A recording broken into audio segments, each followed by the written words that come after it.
typically without observation. When you observe it, you will collapse the wave function into a set state. Like the electrons going through the double slits without the detector. You are at that point are collapsing it so that when it hits the target, it now collapses into a single point. So when the electron hits the target, it's now a particle at that point because we have a detector which collapses the wave function.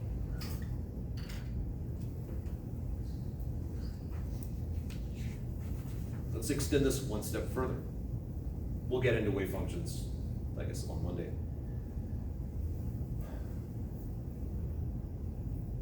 If an electron can be treated like a wave,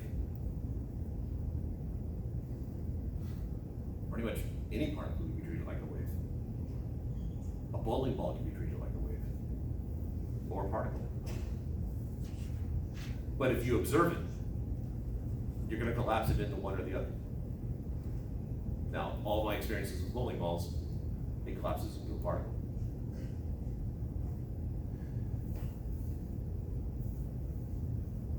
So, but the wavelength, it turns out that the smaller the object is, the bigger the wavelength could be. Math-wise,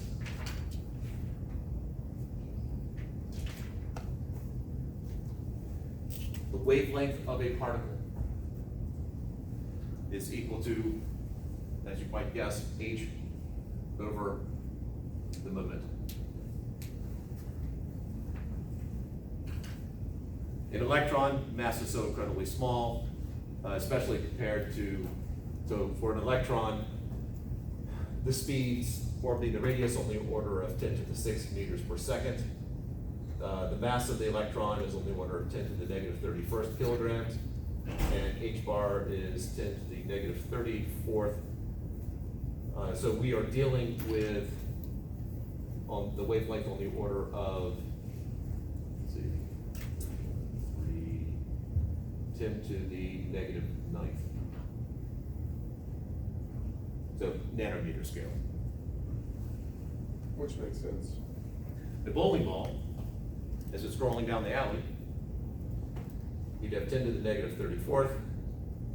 The denominator, the mass of a bowling ball, we'll just say 10 kilograms. So 10 to the first, and then the speed, probably on the same order of magnitude. I'm not zipping that thing down 100 meters per second. So we're now talking a wavelength on the order of 10 to the negative 32nd. Not something that we would notice. So the bigger the object is, the less significant its wavelength is, or we just can't see it? Yes, So which part? I do both. Okay. Now, this idea that it exists in both states without observation, the cat is alive and dead before you look at it, before you open the box. There are experiments on the particle level where you can actually see that both conditions exist until it's observed. And I have to leave it at that. Because the second alarm went off. I was going to leave with a final thought, but I guess the thought will remain to myself. Have